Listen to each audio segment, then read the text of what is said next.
Well, a very good morning to you. Before I talk of India, let me just say that I broadly agree with what Maha has to say. This move was, for me, not totally unexpected. What has happened is that something which was de facto has been turned into de jure as far as Russia is concerned, and in their reckoning is very much within the tolerance limits or does not cross the Western red line. So, and it is also a shot across the bow to reinforce the determination of Russia to safeguard its security interests. So that is, and the fact that the reaction has not been provocative from the Western side, I think that the scope or the possibility of peace has improved, not deteriorated, and the chances of a room for diplomacy has increased. That is how I look at it. Now, as far as India is concerned, India has been, it is being said that we have been neutral, we have been walking the tightrope. I think we are advocating what is the only possible outcome or the way forward, and the only way forward is dialogue. Patient dialogue, dialogue of give and take, good old diplomacy, where you sit down, you do not talk past each other, but talk to each other. Do not issue threats, do not issue warnings, and engage in patient diplomacy. So this is the time for strategic accommodation of Russia. This is not the time to provoke Russia, because the bigger threat is from China, and I really wish that the Western policies do not push Russia even closer into the Chinese embrace. That's a very important point indeed.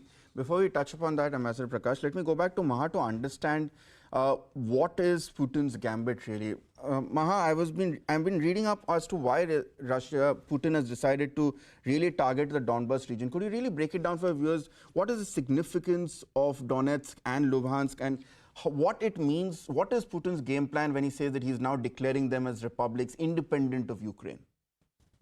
So these are the areas that have been held by separatists, and as is pointed out by Ukraine time and again, that these are separatists that are backed by Russia.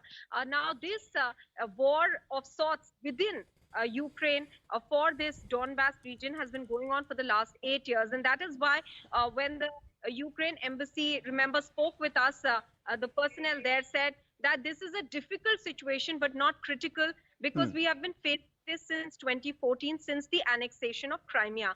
So that is the reason that they believe that this is not at the moment a situation where they are looking at war. And at that time, because there was a lot of talk about whether that can break out immediately, the invasion of Ukraine, that was 16th of February, they said it's unlikely to happen. This region has been held by separatists, and now Russia has declared them, or rather recognized these regions. What Russia believes is that this entire area, first of all, should not be one that should be influenced by the West. So their problem is also with the fact that Ukraine, in fact, wants to be a member of NATO. They believe that NATO is moving eastwards, and this buffer zone that was Ukraine, which was the erstwhile Soviet, part of the erstwhile Soviet Union. Russia also believes that they have deep cultural ties with Absolutely. Many of the Russians, believe that they actually come from Kiev, and also the fact that Russian is still spoken there widely. The ties are deep, cultural, and date back to not just the time that it joined the Soviet Union, but much before that as well. So this region this Eastern European region has a great significance for Russia as well. And as Ambassador Prakash was pointing out, that this area de facto has been until Russia. What they have done simply put that in black and white by making this announcement that they are recognizing this area. Yes, it's a threat to the sovereignty of Ukraine, as Ukraine points that out.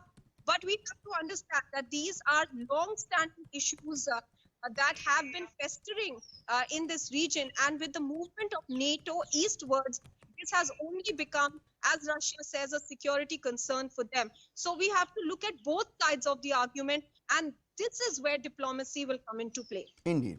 Ambassador Prakash, let's come back to the point you were mentioning about what India's key concern is likely to be, and that's not really antagonizing Russia or antagonizing US, but allowing China to really sneak in and re-establish ties with Russia.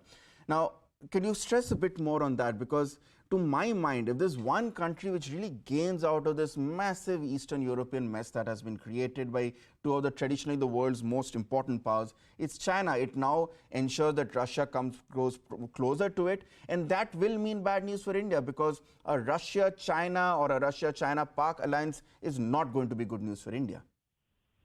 That is absolutely something that I can agree with. For us, it is a strategic challenge to see Russia and China get into a tighter embrace. The relationship has already gone past partnership. It is not yet an alliance, but it's a quasi-alliance. And Putin has said that Russia-China relations are the most important relations as far as they are concerned. Now, let us go back a bit. After 1991, we all know that Russia had tried hard to cultivate the Western world, to become a part of, because the Russia there is a Pacific Russia, Asian Russia, and the European Russia. The European Russia always has been looking Europewards, but they were rebuffed. Not only they were rebuffed, their security was compromised, and they were being squeezed. So today, when Russia has become stronger, it's what it is seeking is that its legitimate security concerns be recognized, which, if not recognized, today a stronger Russia comparatively, it is not Soviet Union, it is not a threat to the West, it is not a Cold War-like situation as far as Russia is concerned. But if it has no choice, it will gravitate towards China, because China is willing to play ball to an extent. So for us, this relationship, India-Russia, is a historical relationship. It is very important. For us, we have invested so much of time, capital in the relationship with the US, which has been transformed. Correct. We frankly need both countries. So for us to be forced to choose is not something that we want. And besides, there is another difficulty. If there is conflict flares up, which I hope will not, I believe it will not, is that energy prices will go through the roof. And in the short term will further complicate India's economic progression. So there are difficulties, and the only way forward, and by the way, I do believe that the chances of Putin-Biden summit have brightened, because now Putin has shown the resolve, but not crossed the red line. And there is something that both sides have. They can talk and hopefully resolve the issue. Absolutely. Ambassador Prakash, I'm so glad you mentioned the energy crisis here. On CNN News 18, Maha, every day at 7:30 p.m. has been really taking our views to a debrief, and we have touched upon this energy crisis in detail as well. But thank you so much, Ambassador Prakash, for joining us. Maha, I'd have to ask you to stay on, because there are a lot more of this entire Russian mess, Russian roulette, which we need to unpack.